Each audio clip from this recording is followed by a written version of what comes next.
Want. Hello, everyone, and welcome to episode 107 of This Week in Geek. I am one of your hosts. My name is Ren Geekness, though it's not my legal name, but it's the name you need to know. And my co-host, joining me as always, Zach Pope. How are you doing today, Zach?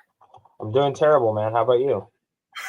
Why are you doing terrible? Because it's 7 a.m. or because I disoriented you by being in a completely different place? Exactly because you disoriented me. Okay, I'm terribly sorry. The time didn't change, though. We're still in this. The time wouldn't have made a difference. No, the time isn't different for you? No, it's the same because we're literally in the same line over the horizon from the UK. If you go, if I was in Spain or Germany, Italy, France, like I would be 1 hour ahead. So it'd be 7 a.m. for you and 3 p.m. for me. Okay. Do you ever realize that we talked like that? We're time traveling here when we are literally time traveling. I time traveled when I would to say we might be the only movie podcast that does this. I think so. At least we must be the only movie podcast that has this big of a time difference. So we're traveling the furthest in time. Which is more of a reason why people should traveling back. So. But it's all good. We've gotten used to it at this point. We've been doing this for 5 years now. That's 5 years. It is. And then you and me have been friends since Thor Ragnarok, right? Yeah, since Ragnarok. So we're going to be 8 years this year. 8 years of friendship. That's an 8-year-old movie. Dude, yeah. And thankfully, we've already met in person at least once. Yeah. At least next time, it's going to be you coming over. I know. I'm excited. All right, everyone. Without any further ado, thank you so much for joining us. We apologize there couldn't be a show last week. That's entirely on my person, not on Zach. Zach was 100% ready to get the show going. But we're back, and we're going to be doing the show we always do. In case you're not familiar with how the show works, we have 3 segments. First, we go through our Letterboxd and do our weekly ranking, which is ranking everything we watched this past week from the worst to the best. And after that, we go into the main topic. It's a very sad topic for me today. I am still recovering not even halfway through recovering from the news, but we're going to discuss it. It's going to be therapeutic for me. And then we go into my favorite part of the show, which is answering your questions, which you can leave on the community tab where you'll see me asking for your questions with a thumbnail for this episode. Obviously, we can't guarantee we can get to all your questions necessarily, but if you want to guarantee your question is answered, you can actively support us while you ask your great questions through the tip link or the SuperChat feature. All right. Without any further ado, Zach, this was a very a very soft week for me. I watched 2 things. I watched 3 things because I watched another movie this morning. And in last place, I'm going to have the new Samara Weaving and Jack Nicholson's boy. I forget if he's Paul Nicholson. Ray Nicholson. Thank you. Thank you for correcting me. Ray Nicholson, sort of horror comedy. Borderline came out the other week, I believe. Finally saw it. It's fine. I feel it's a lot of wasted potential. A lot of it is clearly very ready or not inspired, but I don't think the film really amounts to anything too interesting. In fact, the more it got going, I was like, this is like the lesser version of everything I expected from this movie. It's not bad. I thought it was fine. I didn't go negative on it. I went 2.5 stars. So there's that. Then yesterday, I was scrolling through Netflix to find something to fall asleep to, and I came across something very interesting because I came across this film, Zach. I don't know if you've ever heard of it. I don't know if you've ever seen it, but I came across this film called Timeline from 2003. And first of all, before telling you, well, it's a time travel movie. That's why I ended up watching it. But I want you to listen to this cast and be like, these people were all in the fucking movie together? Paul Walker, R.I.P.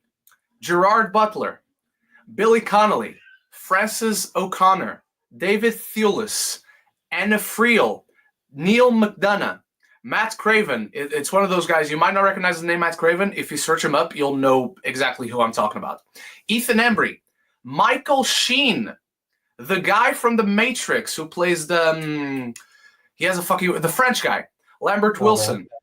Martin, I never know how to say his name. Martin Xokas. He's the guy who looks like Doug Ray Scott. And then this guy I'd never seen before called Rossif Sutherland. Yes, he is a son of Donald Sutherland.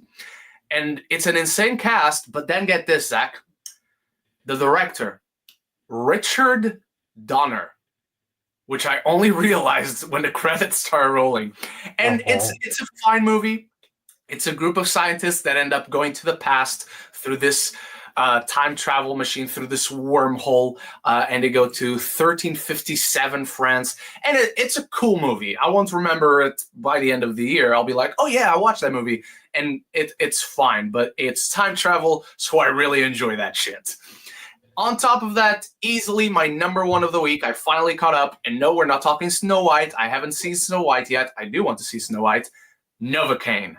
Novocaine is fucking awesome. This is my number 2 movie of the year. And yes, my number 1 movie of the year also stars Jack Quaid in 2 completely different kinds of roles.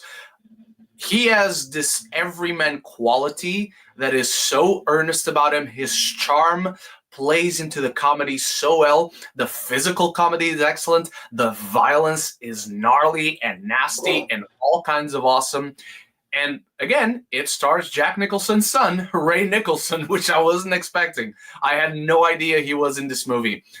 I think it's just really fun. And it's the kind of movie that for many years now, it's not the kind of movie we get in cinemas. So I was just happy to be munching on the most delicious popcorn in the world here and watching this film that just put a huge smile on my face throughout its entire runtime.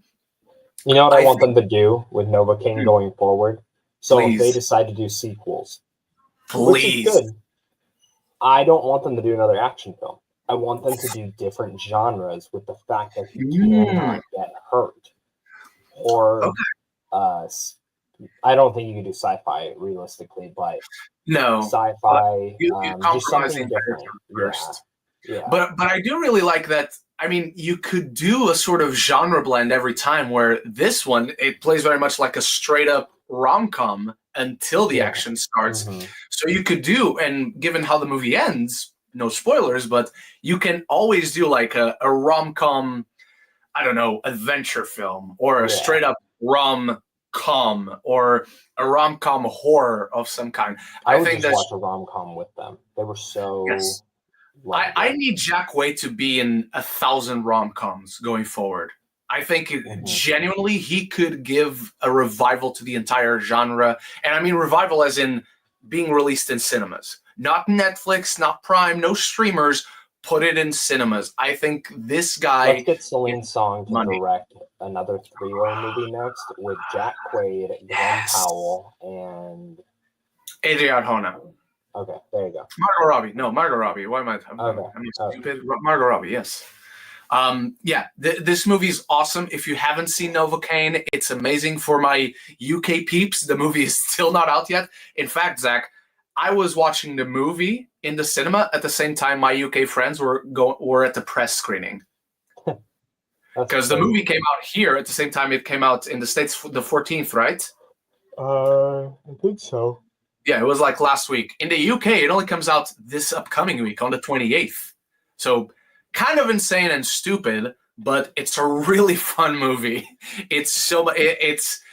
I cannot wait to watch this again and again and again. I want to show it to all my friends. It's an absolute blast. So, and because of that, it's easily my number 1 of the week.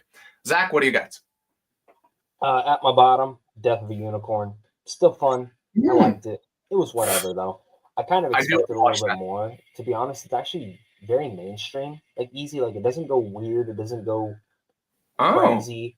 It's very much just straightforward in what it is. And it's fun for that. But it's A24. Come on. Be weird. Be weird, man. Like, I don't know. I talked to my friend afterwards, and I was like, I didn't need them to do this. But if they would have done something in the vein of this, I think it would have been better. It would have been more without spoiling anything, as someone who just saw the teaser trailer, like that first trailer, Mm-hmm. and thought this is actually pretty fucking weird. Did they like exclusively put like the weird parts, or it's just that the premise is sort of weird and they banked on that? I never saw the trailer. I never saw Okay. the trailer, so I can't speak to what you saw. But Mhm. it's just the concept. The concept's weird in general, with the mythical creature and stuff. Yeah. I feel like you could have gone further into that weirdness with Mhm. stuff that they bring up, and they just never went there. All right. So Fair it enough. was fun. It was fun. I would still recommend it, but I wouldn't say like, oh, this is gonna be like a cult classic. No. Yeah. Up next, I have Snow White, the new one. I thought I liked it. I liked it quite a bit. I was actually kind of surprised. I wasn't excited for this movie at all. I think Rachel Zegler honestly holds a lot of the film on her back. The musical numbers are great. This is actually one of the few live action remakes where I actually think the newer songs are good. Usually that's not the case. I usually think they suck.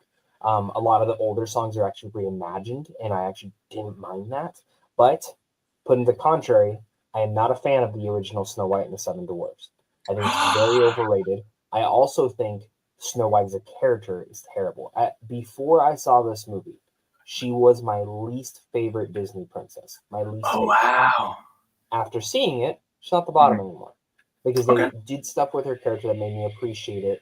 And I did go back, I will say this, I did go back and watch Snow White and Seven Dwarfs before I went and saw this. I did gain a little bit of a more of an appreciation for the film and for what I did at the time. It's still just not one that I would like go back and rewatch constantly. Before you go into your next one, can I say again? I haven't seen the new one. Mm-hmm. The original Snow White is iconic. It's the first feature animated film ever made. It is like if you were to create a Mount Rushmore of animated movies, the original Snow White has to be there by default, just because it was the first. That said, it's not that good of a movie, guys. No. Let's not pretend it's this precious film that can never be remade because the story is perfect, because it's not. No. So it's very dude. Very The pacing for that original film is awful. Is awful. Can I say one funny thing though about the live action film? So it was funny. My screening. I mean, I don't want to know things before watching the film, but what are you going to spoil about Snow White? It's not spoil. It's not a spoiler. It's just like a thing I went through. So it's 30 minutes prior. The screen started at 6:30 instead of 7 here. Whatever reason, I don't know. So midway through the movie, I forget that I came in at 6:30. Okay, so I'm thinking it started at 7, and I check my phone, and it's 7:44, and I'm like, oh my god, it's only been 40 minutes. Holy shit! And I'm like, there's no way there's still 15 minutes of this movie left. Yeah. So about for 10 more minutes, I'm pissed off, like almost like I'm just literally livid because I'm like, okay, this movie's dog shit. Like this pacing is terrible. Like what else can you add to this Snow White story? And then it ended, and I thought to myself, oh, it came in at 6:30. So I could get rid of that bad mood. Like I didn't come home right away and film. I actually like kind of detoxed a little bit because I was like super pissed off at that. But I like the new one. It was actually good. Up next, I have Snow White and the Seven Dwarfs. I've already kind of given my statement on that. And then after that, we have Paul, the Alien movie with so underrated. Very underrated. Love. He has an Invincible shirt in that film. Yes, he does. And they go to Comic-Con. I found out something very disturbing about Invincible just yesterday, but we'll talk about it later on the show. Okay. And then after that, I showed my son Cars. Ah, nice. Was he bored? No. No. Very, very into it. I can tell instantly, like when he likes a movie, he'll like start giggling or like react to it. Cars was that it's probably because like the bright colors. Yeah, 100%. But there was a movie, my number one of the week that I've never given a 5 out of 5 to until now, which might be because of how he was reacting to it. And it's Encanto. I've always really liked Canto. I've not loved it. I will say I fully love Encanto now. It's top 20 Disney animated films now for me. His reaction to this movie was priceless. So I'm going to show him Coco this week because I think he'll love Coco. But yeah, he was just like we were eating breakfast and you just hear, ooh, ooh, ooh, like the whole fucking time, dude. And then like I would try and get his attention. And he was just like fucking TV. Like, so he's going to appreciate films. That's a good sign. Oh, yeah. Grows up. Have not shown him Toy Story yet, though. Not shown him Toy Story yet. Fair. I'm holding off on that. But I will say I also binged 6 seasons of The Office this week with him. Wow. Because we just have it playing. Like, I just have it constantly playing. Played Assassin's Creed Shadows. Pretty good. Okay. And Paradise. I'm on episode 4. Okay. Right now. Or no, I just finished 4. Fair enough. Yeah. Very good show. So Such a good show, yeah. Oh, wait, I watched one more show this week. It's a masterpiece. I almost forgot about it because it's not coming out till next week. The Studio. Incredible show. Absolutely amazing. I watched the whole thing. Holy shit. I cannot wait to watch that. Dude, it's so funny. It's so fucking funny. I'm so excited. And everything's almost shot in a one-shot take. Almost every episode. Have you seen Netflix's Adolescence? Nope, but we're gonna start it after Paradise. 4 episodes long, and each sequence is a wonder. So, I'm not gonna give any spoilers. So the show starts with the police coming to this house. That entire sequence is one shot. Then it cuts to the police station, but in the police station, it's one shot. Then in another episode, you're at a school. While you're at the school, it's a one shot. So you get to see these actors in these, not even sets, these real locations, this real house, this real police station, this real hardware store, this real school. And it's episode 3. It's all set in one room, just with 2 characters, and that entire episode is one shot. That episode does not cut whatsoever for an hour. And that's the first episode that the kid in the show first shot, and this is his first ever acting work. Did you see what he's in next? He's in that Wuthering Heights movie with Margot Robbie and Jacob. Whatever. But that's big. That's big, man. No, it's big for him as a career move. Massive. Happy for him. I'm just saying the movie itself. I'm going to see it because Margot Robbie, but I'm not too interested, to be honest. I think you're gonna love that movie. Okay, interesting. Why? I don't know why. I just think you are. Okay. I hope you're right. And if you don't, you're never allowed to see a Margot Robbie movie again. Only she can give out that order, sir. She will. That is for you to give out. Okay. She will give out that order. Okay, I cannot wait to see it. I think I can die happy because if she gives out that order, it means she knows I exist. Cool. That's a victory for me. I win either way. All right, ladies and gentlemen, let's get to the sad news. This week, a report came out on Bloody Disgusting that Saw 11, which we've been waiting for with bated breath for almost 2 years now, has been quietly canceled. This is a shame because the Saw franchise is my horror franchise. If you follow a lot of YouTubers like I do, movie YouTubers, horror YouTubers, however specific you want to get, many people grow up with Halloween or Nightmare on Elm Street or Scream or I'm missing one. Friday the 13th, for example. Chuck. Here it is. Texas. Oh my God. Yeah, that's a picture of me when I found out the news. Dude, no. So my sister's biggest franchise is Saw. Saw is her horror film. All right, same. And she sent me this photo when the news came out. Like that. I love it. I love it. Please let her know that I share the sentiment. Yeah. Let's just go over through the article, shall we? Bloody Disgusting. Saw series shocker. Is it game over for Saw 11? 7 installments, a soft reboot, a spin-off, and an in-betweenquel. After 2 decades, 10 films, and over $1 billion grossed worldwide, Saw remains one of horror's most popular and enduring franchises. Unfortunately, the series' iconic villain Jigsaw may have already set his last trap. According to an anonymous source, Bloody Disgusting has verified as being close to the production of its newest sequel, And I quote, "It's totally dead."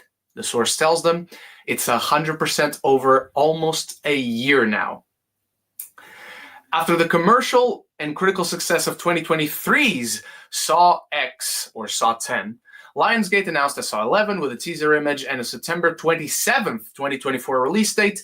Not long after, Saw X director and franchise veteran Kevin Guttert, I'm not sure, I apologize, was revealed as the upcoming sequel's director, with previous series scribes Patrick Melton and Marcus Dunstan on scripting duties. In addition, Saw stars Tobin Bell, Shawnee Smith, and Costas Mandylor, the best character in the franchise, were to return to their roles for this outing. However, the release date was eventually pushed back by a year in the spring of 2024, placing it its new release date at September 26th, 2025. So what happened? They continue, according to the source, everything went sideways in January 2024. Everything went sideways over a year ago. What the actual fuck? The producers started fighting. While one producer attempted to plow forward with the film, the other put up roadblocks, stifling Saw 11's production. But what about Lionsgate? Surely the company that Saw helped build would have stepped in to steer its lucrative ship back on course. The source suggests Lionsgate didn't have anyone to smooth over the disagreement. This is important. We're going to talk about this aspect of it.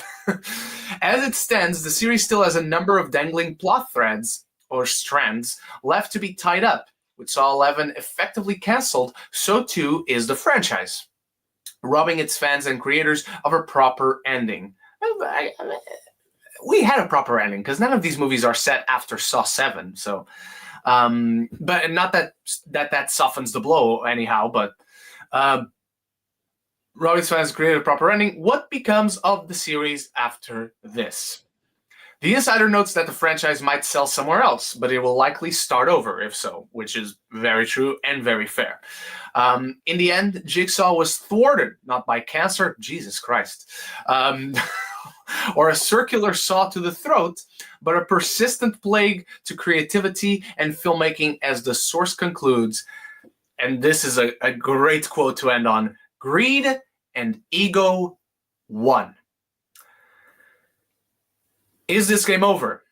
It is all but official that it is game over. This was unbelievably deflating to read and to see the headlines. And since when this came out on March 17th, so at the start of the week on St. Paddy's Day, we've heard nothing. We've heard nothing from the source.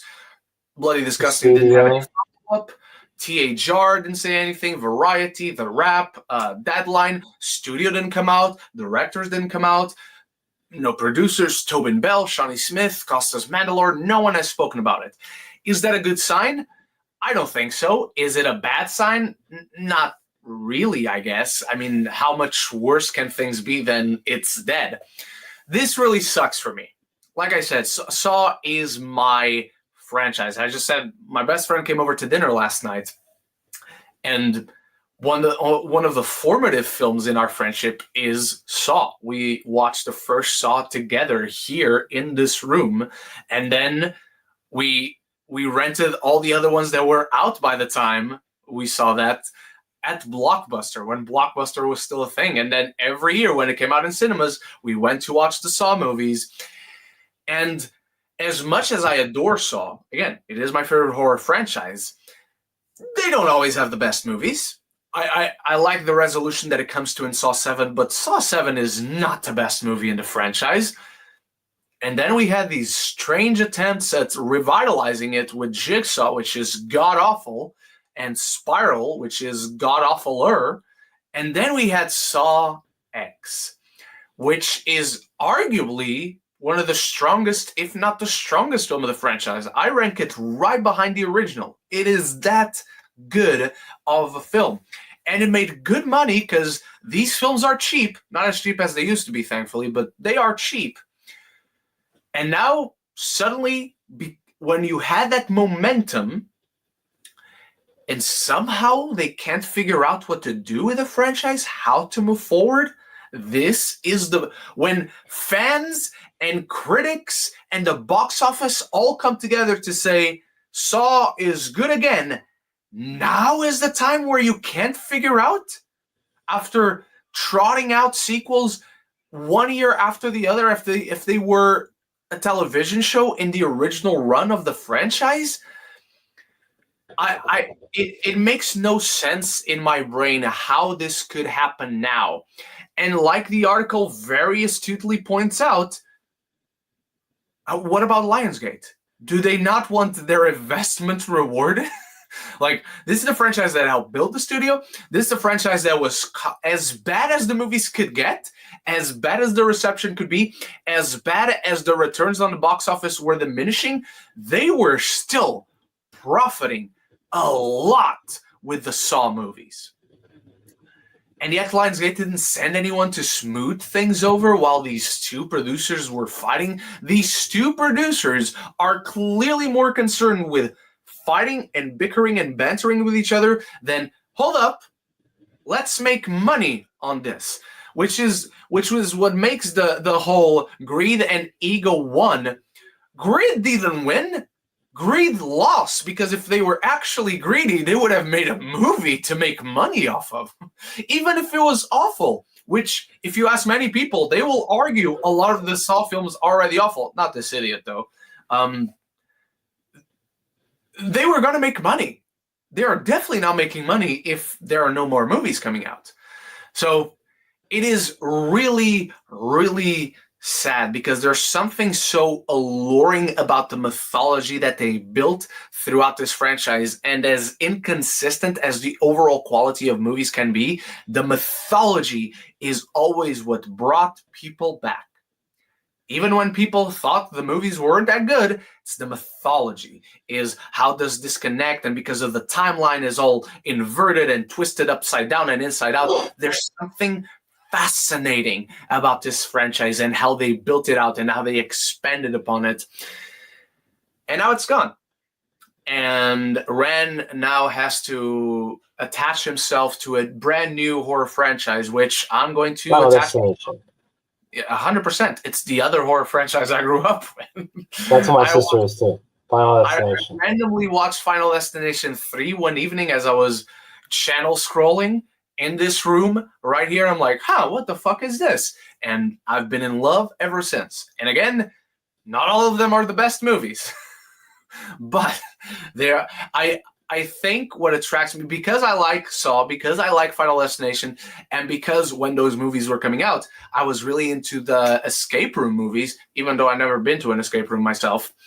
I think I like this idea of the game of death and trying to escape death and the inevitable. And that's, to me, what's so fascinating about these movies. And now, nothing else. And it's very strange to me how this happens, how things have been stalled for over a year, and only now we find out about this, how greed did not win at the end of the day. There's something about this that's still there's still some gaps in logic and how things connect, Zach, that I'm not sure we've heard the last of it. And by not heard the last of it, I don't mean Saw is going to keep going. Saw is okay. It's going to turn out. I don't mean that, but I think there's quite a bit more that we still need to find out. What are your general thoughts on this? What are your general thoughts on Saw likely having come to an end? And how do you think this could have been solved? This may be able to be solved still. What are your thoughts? So first thing reminds me of Friday the 13th. Two producers fighting over a franchise to, can't come to an agreement. After arguably the best one. Friday the 13th, the remake, for me, is the best Friday the 13th movie. 100%. Saw 10 is my second favorite, but I think in terms of quality and story, I think it's the best one. Like, genuinely, like, when you look at all of them, that is the best made one. Saw 2 will always have a soft spot for me. That's my personal favorite one. It was the first one I ever saw. So, no pun intended, I'm saying. So, I really like the franchise. I had fun with it. I remember I started with 2, and then my dad and me went back to 1. And this is something that I grew up with my dad. And we saw up till 7, And then my sister, my dad's like showed my sister it, and so Saw's a big thing. I actually was Jigsaw when I was a kid.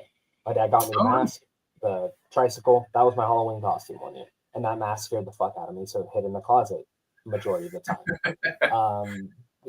But I enjoy Saw. I guess technically this is the horror franchise that I somewhat grew up with. I grew up with a bunch of weird ones like Tremors. Paranormal Activity was another one, I guess, technically, because I was around that age.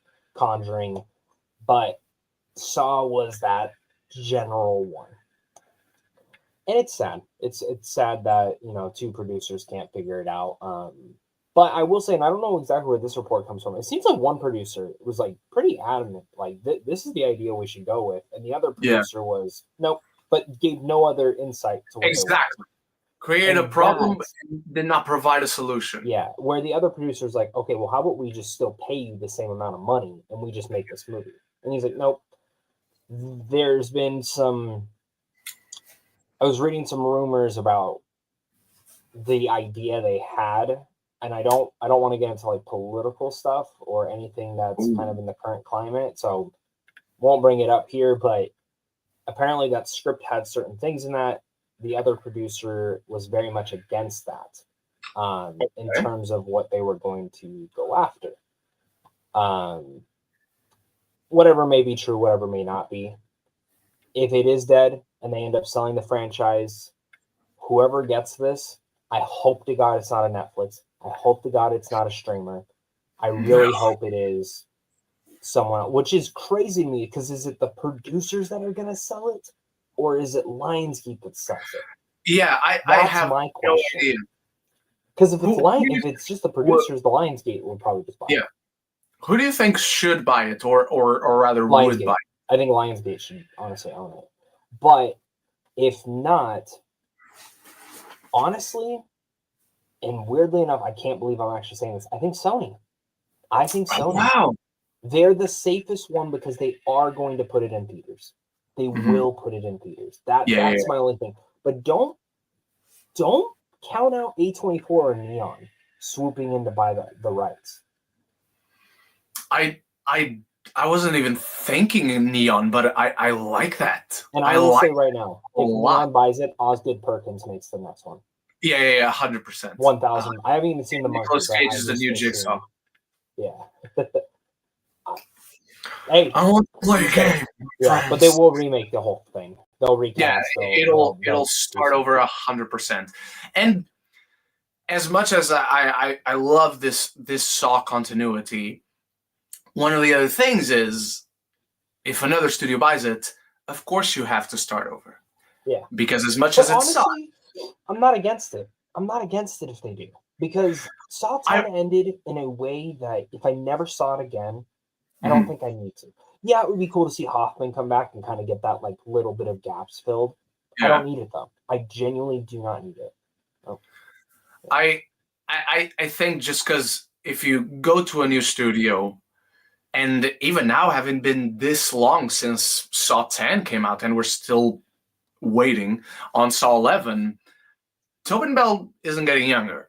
No. Just like all of us. None of us are getting younger as the days pass. And Tobin Bell, he looks very healthy, very active, all that, thankfully. But he is not at a stage of life where a year of aging is the same as a year of aging for you and me, Zach. Yeah. So it is, I don't want to use the word dangerous because, like, what's the actual, like, it's sad to put it into perspective, but at any point, it is realistic that he could pass, whether natural causes or hopefully he doesn't have any disease or anything. But as a new studio, you want to make your own stamp on this franchise. And I do really like the Neon shout, because Neon, we've seen now with the Nora, we have seen with a lot of movies that they've put up in the past years, like Spencer was a Neon movie. A lot of people forget that. Yeah. Longlegs was a Neon movie. Neon? The new Texas Chainsaw Massacre movie that's going around right now with Glenn Powell is rumored to be bought by Neon. So Neon is very good at marketing their shit. Neon puts their money where their mouth is. And Neon, Zach, does not have a franchise. And whether you like the idea of franchises or not, franchises are what brings in the money for your favorite indie movies and your hateful the blockbusters these snobby movie fans hate are what pays for the indie movies to get made. And Neon is a very indie darling studio. They love their indies, they love their awards contenders and all that. Imagine if they had a franchise. A franchise, again, that Dude. you don't have to spend a lot of money on because these movies are cheap. And, I mean, you never know if with a reboot's going to keep going, but conceptually, like, so far, they make a lot of money. So Neon can take that money, that bank that the Saw franchise brings in every year, and bankroll their indie films.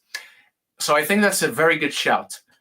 I have another good shout, but I think the Neon, I'm going to tell you right now, the Neon shout is better because the studio I'm going to shout out is a studio that would also benefit from a Saw franchise in their hands. I don't think they're in a position that, it's not that they can't afford it, is that very much in limbo, or are we going to exist by next year, much like the Saw franchise itself? And that is the studio that screwed themselves out of not making Friday the 13th a continuous franchise since the remake, and that is Paramount. Paramount really needs a franchise because they don't have Transformers anymore. Not the Bayformers, at least. Oh, not the Bayformers, no. Like, I mean, as in, like, the Transformers at the moment, these days, are not making the bank they used to. Mission Impossible is supposedly ending this year. It's not. So they could use with a franchise like Saw, again, a franchise that they don't have to spend a lot of money, but they could keep bankrolling other films and maybe other franchises that they want to keep pushing forward. Do you think the Paramount has, not that they have a chance, if they want to do, of course they have a chance, but do you think they're in a position where realistically they could come forward if, and obviously we're talking about all of this as understanding, we're implying that Lionsgate does end up selling it. This is all a hypothetical because we don't know if Lionsgate ends up selling it, will want to sell it or not. But do you think Paramount could realistically be one of the viable options, and how good would that be for the franchise itself? No, I don't think they could. I think they're going to try and sell this thing for almost $1 billion, to be honest with you. The bidding's going to go high because the franchise is $1 billion. So in some way, shape, and form, it made $1 billion after 10 movies. Yeah, but it's at the height. It ended on the strongest one, and it is that is very true. So that is a bargaining chip for them if they do want to sell it. Yeah, because whoever they sell it to depends. Is it sold for 30, 40 years? Yeah. Is it sold for a couple years, couple movies? Is it sold in the vein of Star Wars where, here you go, it's yours? Yeah. You can do whatever the fuck you want with it now. If it's that case, I mean, it's going to go for a lot. It's going to go for a lot. I don't see Paramount buying it. Paramount is going to get bought over. I mean, it's just... Yeah. The will or way. I hope Apple ends up buying them personally if that happens, because I think Apple is the only one that showcases that, hey, we do want to put our movies in theaters. It's okay. So we'll see. But yeah, I mean, at this point, Saw ended on a good ending, and I'll just leave it at that. Like, it's sad, it sucks, but oh well. I generally do love the Neon idea. Like, I think it's such a perfect marriage of studio and franchise. They complement each other just so well. I do hope if this is truly dead, if Lionsgate does end up selling it off, I do hope Neon gets it because it would be just such a great fit. Before we move on, Zach, I want to ask you some of your favorite Saw traps throughout the franchise. I think the needle one from the second one's like always been my favorite. Yeah, and better question, or at least more specific question: what would be for you the worst trap for you to find yourself on? If you woke up and you're in one of Jigsaw's trap, what would be the worst one? All of them. I mean, honestly, dude, like I'm not like.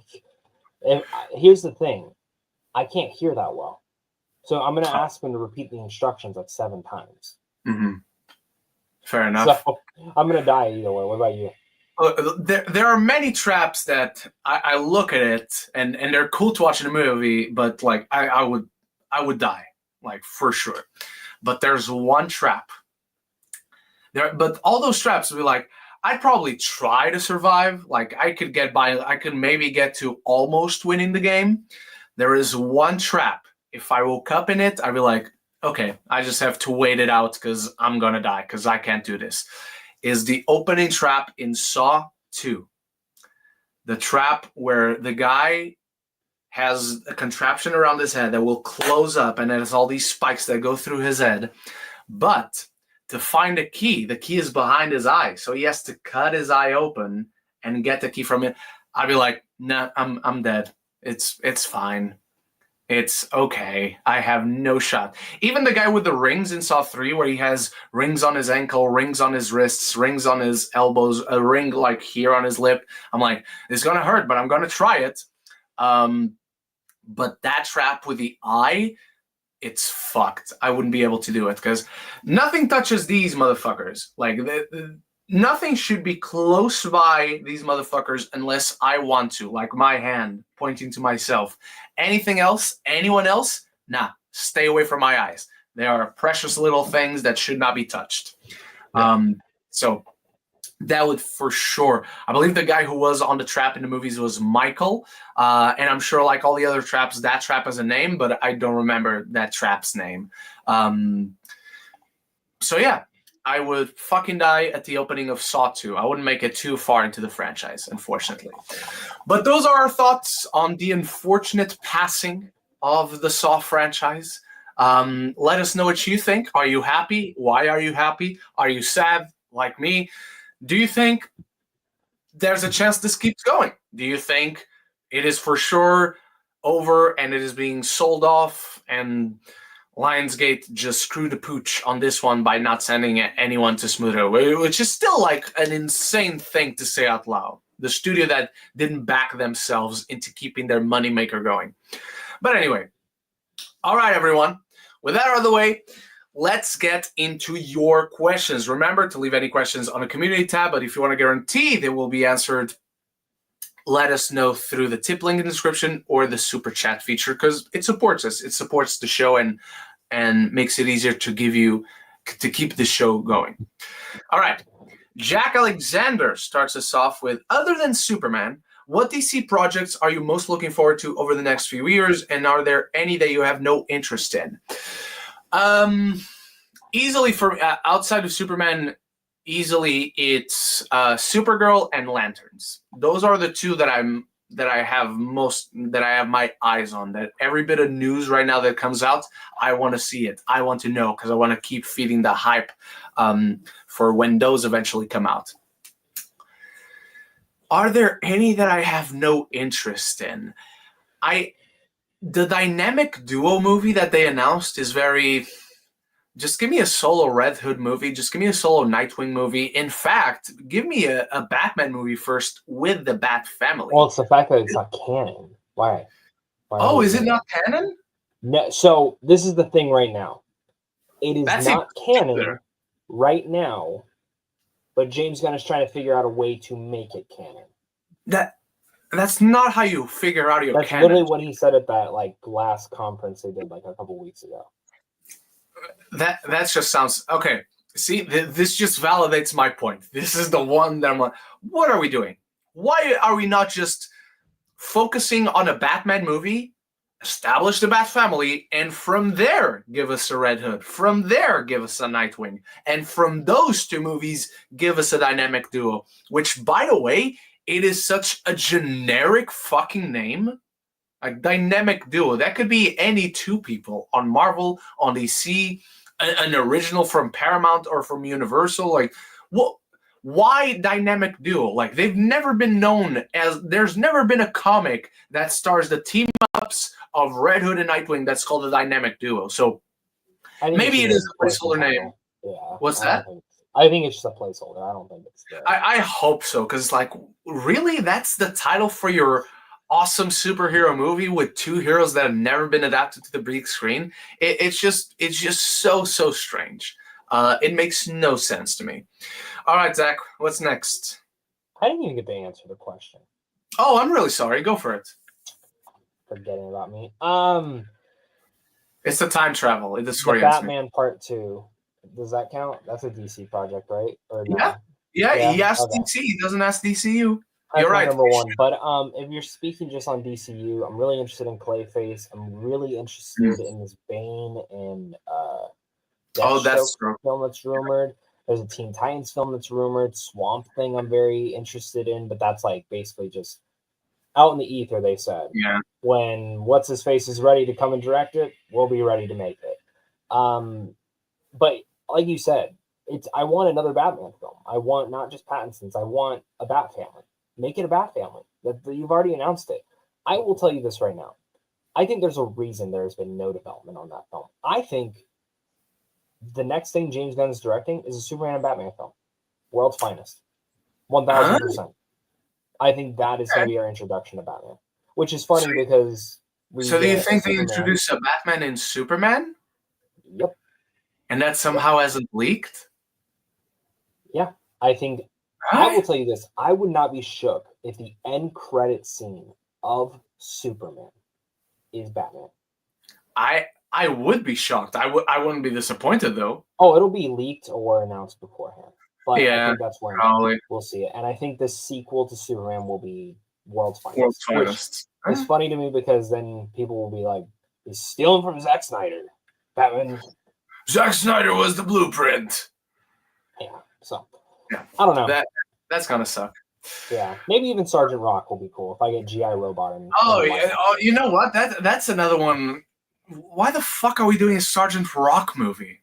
Like, and why the fuck is Colin Farrell starring in it? Don't we have any more actors? You want to talk about the fact that, oh yes, keep the Batman going, because it's not confusing. We can have two Batmans, it's fine. You know what is confusing? If Colin Farrell is playing the Penguin in that universe, but he's also playing Sergeant Rock in this one. Well, that's why you should just get Robert Pattinson to play a different, someone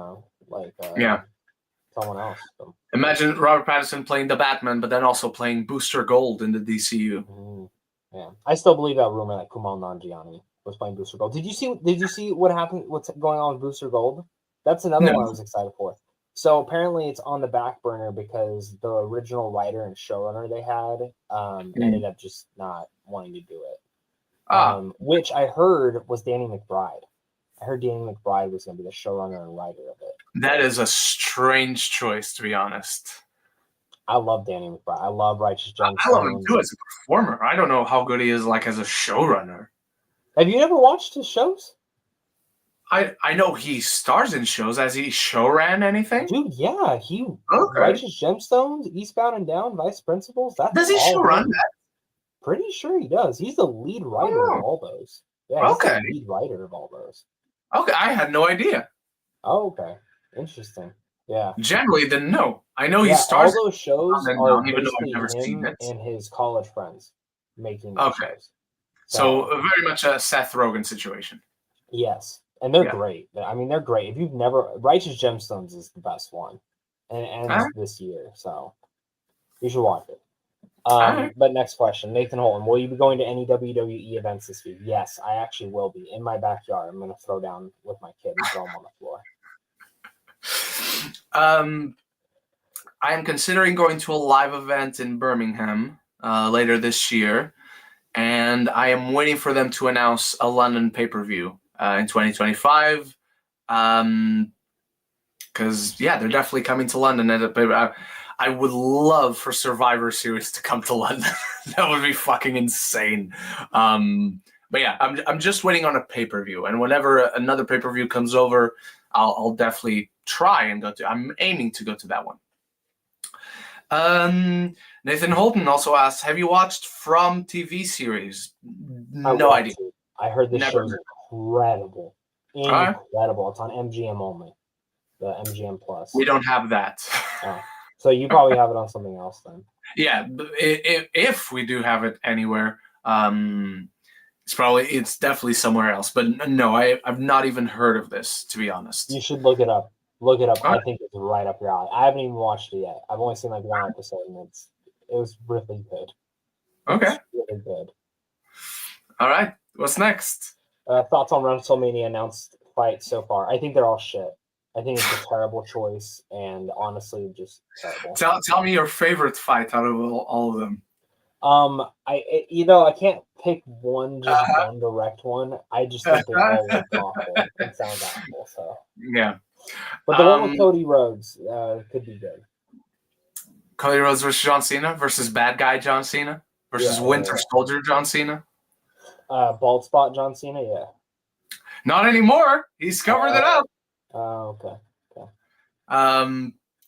All the matches announced so far, on paper at least, because WrestleMania hasn't happened yet.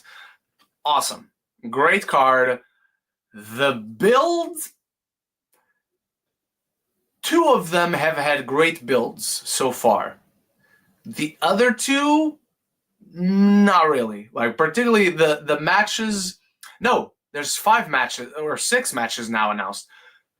4 of them have had great builds so far. 2 of them, and it's especially like awkward because the 2 matches that are being built for the winners of the men's and women's Royal Rumbles this year, ass.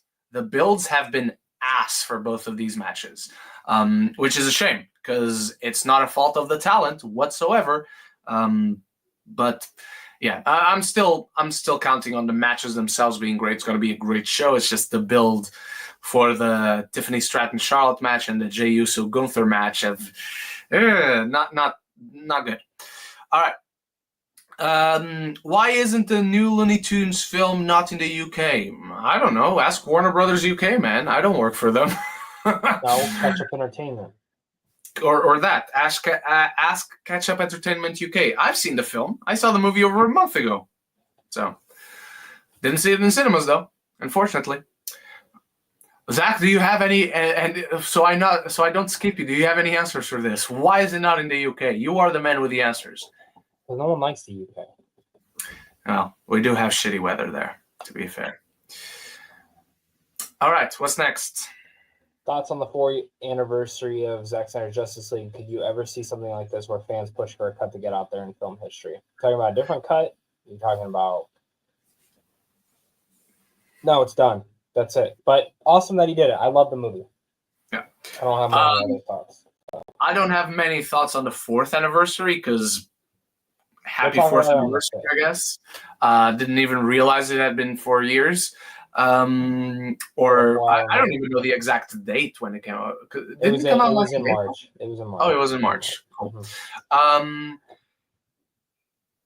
Could we ever see anything like? I mean, given what we saw happened once that was released, I fucking hope we never see anything like that ever again. Because the Snyder Cut is only a thing because WB fucked it up so much the first time around. So I do hope we never have to see anything like that again, and studios just let the filmmakers do their films, all that shit. All right. Tony Movie Chappie. Thoughts on the 10th anniversary of Chappie? A movie at the time was really well received by people at the time, but similar to Jennifer's Body, the film now has sort of. Ooh, there's too many halves in here. Let's just say thoughts on the 10th anniversary of Chappie. Again, didn't even realize it was the 10th anniversary. I remember when I saw it. It was actually my birthday when I went to see it. I've always enjoyed Chappie. I'm not giving it too much thought beyond that. I like it. I'm comfortable with that. If anyone else doesn't like it, sucks to be them, I guess. Congrats. Zach? Cool. Happy anniversary. Happy fucking anniversary, Chappie. All right.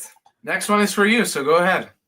Zach, when do you plan on watching John Carpenter's The Thing 2011 prequel? Probably never. Probably never. This is what he told me before the show started. Yeah, and it's probably never. If I don't watch it this year, I probably won't watch it. Honestly, until two things. One, a new thing is coming out, so I go back and watch all of them. Or two, until my kid's a little older, and I just watch it with them. You should watch it around Halloween. That'd be that's like what I plan to, but I plan to, and then I just never do it. Yeah, that's fair.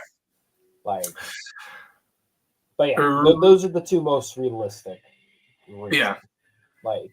Because if a new one's coming out, then I have to watch it to have context on the others. But we'll see. Tony Movie Chappie, do you guys collect Shout Factory and Arrow for your Blu-rays? You're paying. Yeah. I mean, I buy Blu-rays. I don't care what company they come from. So I have no idea if I have anything from Shout Factory or from Arrow. That's not what I'm looking at when I'm buying films. That's it. Zach? I just gave my answer. You're buying them. Do you prefer Arrow or Shout Factory? And why is the Factory shouting, though? I have no idea. I have zero idea. All right. I'd have to look at my Blu-rays. I don't know. I've never bought directly from them. I'm looking at them, but they're too far away for me to read anything on it. All right, what's next? What do you think went wrong with the Russo brothers' career after Endgame? And is it true, Zach, that they were a better cut of the Gray Man when it was rated R, and why they changed it? Speaking with the Gray Man, why do I keep tweeting about the Gray Man and being an R-rated cut? It's because I know people who saw an R-rated cut 6 months prior. They showed 2 screenings, PG-13, R-rated cut. What happened here? Netflix said, you're going to do the PG-13 cut. You're going to do the PG-13 cut. And what did the Russo brothers say? Yes. They're yes men. That's a big thing. If you think about it, I think a lot of their films are affected by the studios. I don't think it's strictly from them. Now, what went wrong with them after Endgame? I think Griffin from Film Speak, he did a huge tweet on Electric State. I would recommend going and reading that whole thing. I think everything he stated there basically is true. The Russo brothers are really good at pushing forward stuff that is already prevalent. When they came into the MCU, they just had to push forward storylines that Kevin Feige already had written out. And they did a great job with that. The problem with their films always look great. They always have a great aspect to them. Great ideas, great premise, great ideas. And it's usually the story that lacks. And that's the execution or the soul and heart of it. The Marvel Universe already had a soul and heart. They didn't have to. Yeah. They just had to continue it. You can only fuck that up. You just have to continue it. And they did a great job doing that. Yeah. That's true. If you want to go into the TV realm, they're really prevalent on Community. Community, when they came in, was already established. So it's the same thing. So I think that's a big thing. I'm really hopeful they can pull off Endgame or Doomsday and Secret Wars. Yeah. But I can't say that I have 100% confidence in them. I also don't have 100% confidence in anyone coming in to pull it off. And that's not saying that anyone could. It's because of where the MCU is right now and what was established. We should have already had another Avengers film. The new Avengers should have already been established. To a certain extent, at least, we should know who that team is. No. Sorry. I thought you meant like literally the new Avengers. No. I was saying, a new team should have already been established by now. By now, Phase 4 should have been either a new Avengers film. That's how it should have ended, or it should have been the Thunderbolts. And then Phase 5, which is now ending with Thunderbolts. I think Thunderbolts should have been the Avengers film to close off from Phase 4 into 5. Which now it is. And that's cool. That's awesome. Fuck yeah. But we should have had a smaller Avengers film prior. And I'm not saying you needed Moon Knight and all these other, I think what they were doing on Disney Plus, whether quality or not, I liked what they were doing. They were exploring characters that were never going to get movies. That's just the truth. That's how it works. But the movie side of it, they never went in a direction that I felt they needed to. I'm not going to go into too much more of that because I'm planning on doing a video of what they should have done with Phase 4 and then what they also should have done with Phase 5. But I think the Russo brothers, their career is still good. I have a Marvel video coming out too. I don't want to say soon, but I'm working on a Marvel video coming out too. Okay. So remember one of my most successful videos on the channel when I did a rewrite for Secret Invasion? Yes. Well, I'm doing a rewrite for Captain America: Brave New World, baby. So okay. I love that. Guess what? There's a Hulk in my movie because that's the biggest fucking plot hole in that one. So we'll talk about it more when that video comes out. All right. WC Scott, a new Power Rangers reboot in the works. Your thoughts? And also Resident Evil reboot. Couldn't give less of a squirt of piss about Resident Evil. Don't really care. Power Rangers, fuck yes. Finally. It is very ironic to me that it is going to Disney Plus. Because for those who don't know, the Power Rangers franchise has been running for 3 decades. And it has had 4 different companies owning the rights. Initially, it was Saban. Then it went to Disney. And Disney was the one company they owned that owned the franchise that actively tried to kill it. So they would be able to drop it, but also devalue it so nobody else would want to buy it or would care to buy it, rather. And they could sell it for cheap. So it's very ironic to me. But I'm very excited. Give me more Power Rangers, especially because the comics keep bringing out banger stories. The Power Rangers comics are some of the best comics ever written about any continuous superhero or franchise, however you want to call it. Zach, I'm pretty sure you're going to say the exact opposite. Yeah, I am. Now, but let me say this. If it wasn't Zach Kreger directing Resident Evil, would have no interest in this. 0. The last Resident Evil movie was fucking garbage. It was a piece of shit. Most of the Resident Evil movies have been pieces of shit. Now, I come as someone who really likes the Resident Evil franchise. I play a lot of the games. I've loved a lot of the games. I've also had my issues with a lot of the games. Zach Kreger directing is a huge thing. I love Barbarian. I have heard Weapons is absolutely fucking incredible. There's a reason it got moved up. There is a absolute massive reason it got moved up into this year. The things that I have heard about Weapons is like one of the best horror. So that's awesome to hear. I am very excited for that film. Now, Resident Evil, it just depends what they're going to do. They said it's going to go right to the games, and then they just casted that Austin Abrams kid, which I think he's pretty solid. I like him as an actor. He needs to bulk the fuck up. Well, I'm starting to wonder. I think he's playing Leon Kennedy. I think he's going to be playing Leon Kennedy. I thought so too, because face-wise, he is the spitting image of that dude, even though he's quite young. But he needs to bulk the fuck up, man. I don't know what game they're adapting. There's rumors that he's adapting 1. There's rumors that he's adapting 2. There's rumors that he's mixing 1 and 2 together. I think he's doing 4.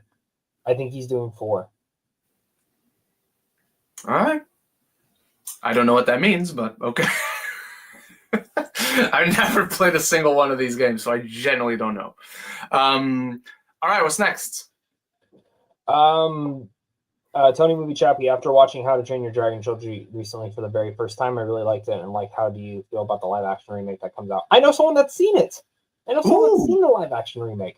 Do I know that person? No. Okay. You're so excited. In fact, I didn't know that person. But yeah, I heard it's good. So I'm not too excited for it. It looks good. I love the first 2. So specifically the first one. But yeah. What about you, Ren? I love this trilogy. It's fantastic. It's one of the greatest trilogies of all time. It's the 2nd greatest animated trilogy of all time. I love it. I have no thoughts on the live action coming out because I haven't seen it. I watched the trailer, but I'm curious about it. And from the teaser that I've seen, they did a pretty damn fucking good job bringing it to life. So yeah, I am excited for it because I'm the idiot who likes most of the Disney live action remakes. So CinemaCon, so that's true. That shows confidence. When does it? Is it June that it comes out? Yeah. Okay. It's 2 months early. Yeah, 2 months. That's awesome. Lady Aaron, if you guys have watched season 2 of Severance, nope. what are your thoughts on the season 2 finale and thoughts on it being renewed for season 3? Being renewed is always awesome because it's a show that doesn't get canceled after one season. So thank you, Apple. I've not seen any of season 2. I'm now able to binge it this next week from episode 1 to episode 10. Zach, have you seen it? And don't you dare spoil the fucking thing. Nope. Okay. Never seen season 1. So. Oh, okay. I watched the first 2. You're Was not interested. I watched the first 2. I could not get into the damn show. Really? I do plan on going back. I think I just wasn't in a good headspace when I started it. But yeah, I watched the first one, and when I watched the first one, I was like, oh, okay, this is like, I'm not necessarily into it already, but I understand like the quality of it, and I get why people are super into it. Second episode, I was hooked. Yeah, I need to give it another shot. I might not even have finished the second episode, if I'm being honest. Fair enough. So. All right. Your turn. Thoughts on Christoph Waltz joining the cast of Only Murders in the Building season 5? Since I have not seen season 4, I do not know, but this is great casting. Yeah, this show keeps winning. This show does not let up. I was so excited to see this. I think he's going to fit right in perfectly. You think about his Oscar-winning performance where he plays, the N-word. Wait. That's not what I meant. I meant the other one. I'm going to put my resignation in on this show. I'll see you guys later. That's not what I meant. Because YouTube will demonetize us if I say the N-A-Z-I word. Yeah, I was about to say. N-A-Z-I word. Which one you're talking about. Yes, N-A-Z-I word. And it was a very comedic performance. Like, he was quite funny in that film, even though it was very dark, very, very, like, bleak humor. But he was extremely funny. Even the whole thing with "that's a bingo." I hope he says that line. Somehow they insert that line in season 5. So yeah, I'm just very happy because and you haven't seen season 4, dude. Season 4 is the best season out of all of them. Is it over? It's over, right? It's over. Yeah, it's over. Okay. Yeah, it's nice. Yeah, it was on in the summer, I believe. Or started. I don't remember, but yeah, it's over. It's only like 8 episodes, so yeah. My turn. Lady Aaron, Ren, even though Zach really liked the Snow White remake, are you curious to see it in a good way? I did not really like it. I liked it. I liked it. Her words, not mine. Don't shoot the message. Watch the reviews. Are you curious to see it in a good way, or are you dreading the day that you see it? No, I'm the idiot who likes most of these films. Like, Cruella, fucking awesome. Beauty and the Beast, fucking awesome. Lion King, overhated. Jungle Book, better than the original. Cinderella, better than the original. Christopher Robin, better than the original. Aladdin, good. Pete's Dragon, better than the original. Little Mermaid, better than the original. So, yeah, all of them are very, very good. Not all of them are very, very good because Mulan and Pinocchio and the Alice in Wonderland fucking movies exist. So not all of them are even good, but I really like this. I'm very curious to see it because, like I said at the beginning of the show, the original Snow White is not that good a movie. It's iconic because it was the first, but as a story, there's a lot you can improve on. You can kind of, I don't know, give the prince a fucking personality. I'm dreading the Gal Gadot of it all. That's what I'm dreading, but I'm not dreading the movie as a whole. I'm curious to watch it. Of course I am. All right, Zach, what's next? Lady Aaron says, Zach, since you've seen the Snow White remake, what are your thoughts on the music? Watch my review. And the new original songs of the movie. Watch my review. And what's your favorite of the new songs? I don't know the names of them, but the duet between two characters. You'll know which one I'm talking about. I don't want to say what duet because I don't want Ren to be spoiled. And my least favorite of the new songs. Can I say this one, Ren? Yeah. This one's on Gal Gadot. That song. That song was terrible. That was an awful song. Scuttlebutt was better. Ooh, I'm going to be delighted by seeing how terrible she is. Because she's terrible in the stills for this film. it's funny because some scenes I would be like, oh, this is actually pretty good. And then she opens her mouth. I'm like, oh. She's just very ovary, like very over the top. Okay. Wait till she's the hag. Wait till she's the hag. She's very ovary. Oh, what the fuck does that mean? Over the top. Hey, you know, I'm dumb. All right, next one. Lady Aaron, thoughts on Coco 2 being in the works and being released in 2029, which, fun fact, they were not supposed to say. It was coming out in 2029. Bob Iger didn't say that. And then the post, if you go to the post now, it's no longer says 2029. So a leaker, I don't remember the name of him, he said that wasn't initially supposed to be released because that's just a tentative date. Could be earlier, could be later. You gave me hope that I only needed to wait 4 years. Yeah, but Coco 2 being in the works, awesome, love it. Some rumors that because I have no idea what else you explore in that. I think he's older. And he goes back to the Day of the Dead, and maybe it's his son now. Oh my God! Do you think they do my son died as a kid, and I never got to like? Ooh, I'd be very shocked if they did that. They could.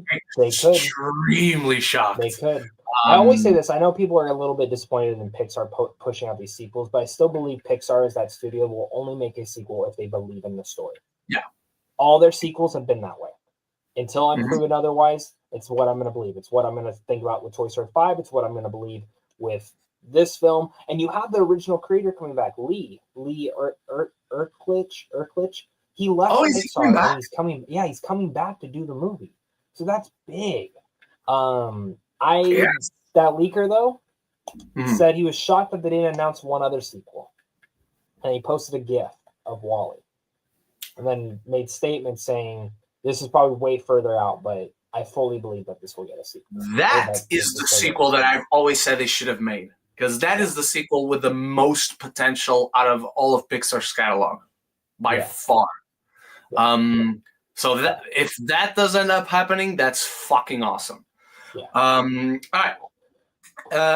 Thoughts on Maggie Gyllenhaal's new movie, The Bride, being delayed to March 2026? Probably shit. That's why. Yeah, probably shit. Have you seen her first movie? It was shit. So I wasn't too excited for this one outside of the cast. So yeah. What's next?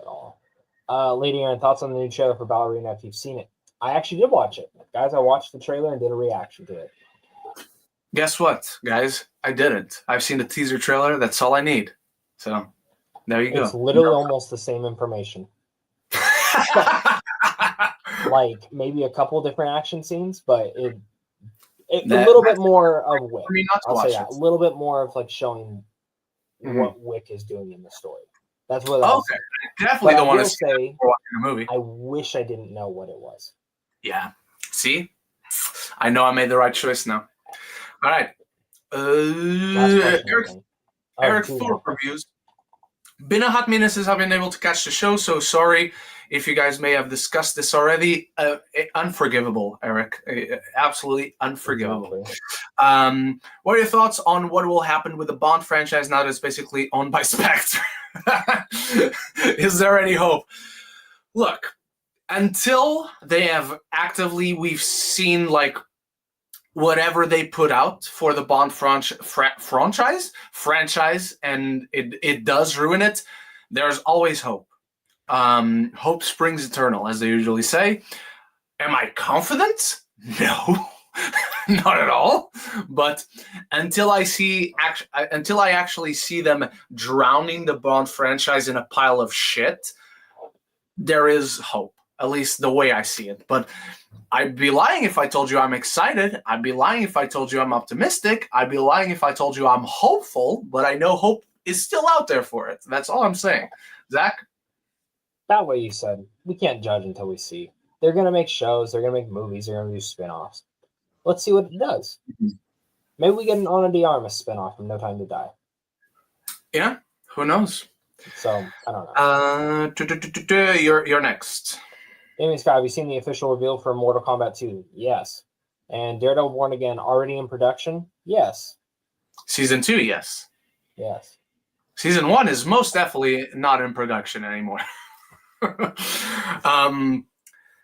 Yeah, by official reveal, do we mean like the pictures that came out this week? For Mortal Kombat, yeah. Yeah, cool pictures. Like, give me a trailer. It's been way too long since the first movie came out. Please, I hope they've learned how to market it. Hopefully the movie's good. Hopefully they've learned to make a good movie this time. I like the first one. Is good. It was decent. It was fine. It's not as good as it could have been, but it's good. Eric Thorpe, do you think Daredevil Born Again Season 2 will be better? I think the first season is all right, but so far pretty apparent that it was almost entirely a totally different show still because they only had so much time to fit. I've seen the entire show. I have no idea what people are talking about. This is the show that we loved before. Has more CGI? Sure. They have more money. They can do more spectacular. They can be more... comic booky. That's a great way to put it because now they're in the MCU. But this is exactly the same show, guys. Like I binged episodes 1 through 9 in like 2 days. This is the show. If not more, for me, I found that Born Again was more. I don't want to say streamlined, but more Matt and Kingpin. It didn't focus on any other bullshit. Because the original show focused on a lot of bullshit. Yeah. The original show focused on a lot of bullshit. I saw a lot of people saying, I mean, it's been out for weeks now. We can talk about the thing with Foggy dying because, it's the thing. No, like, if you don't have Karen stepping away from Matt after Foggy's death, this becomes a show with no consequences. Yep. Foggy's death, Karen's distance from Matt is all a consequence of the fact that he's denying this part of himself that is Daredevil. And how many more people are going to die because he doesn't assume the mental, because he doesn't do what people need him to do.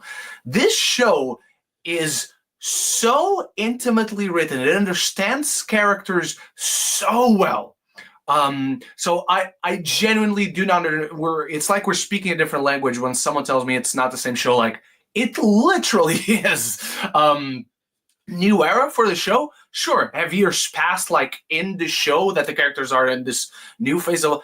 Absolutely. That's what I want. I don't want to set the show in 2024 or 2025 in this case and be as if we were back in 2019, like a year after season 3. I don't want that. And I just finished my rewatch of season 3 this week. Still the best fucking season of the show. Season 1 comes right next, then Born Again, and then season 2. But they're very close. It's like this close with each of them. So yeah, it's like it's a great example with a Disney live action remakes. Like I said, Jungle Book far superior to the original because there's a story and there's a flow. Cinderella, the characters have personalities, far better than the original. Cinderella. Not Cinderella. I just talk about Cinderella. Little Mermaid. It's a romance where you actually believe the romance this time. Like, those are different movies. These are fundamental things that they improve upon and make the overall movies better. Daredevil Born Again is the same show. Like, again, I keep repeating myself, but I genuinely am confused when someone tells me it's not the same show, and then they point out what's different, and it's like, no, that's what would happen for these characters. Everything about character in the show is dealt with in a grounded level, in a grounded thing. You want to talk about the more over-the-top element, the more comic booky elements of the show? That's all just in the action. There's nothing else about it that's any different than the gritty, grounded, realistic show that we used to watch on Netflix. So that's just me. So I'm probably an idiot, and that's not news to anyone. But yeah, that's what I think. What about you? About the same. I love season 1, so I got nothing else more to say to that. Season 1. On season 2. I think season 2 will be better though. I think again they won't have to go back and reshoot a lot. They have a showrunner. They know what they're doing.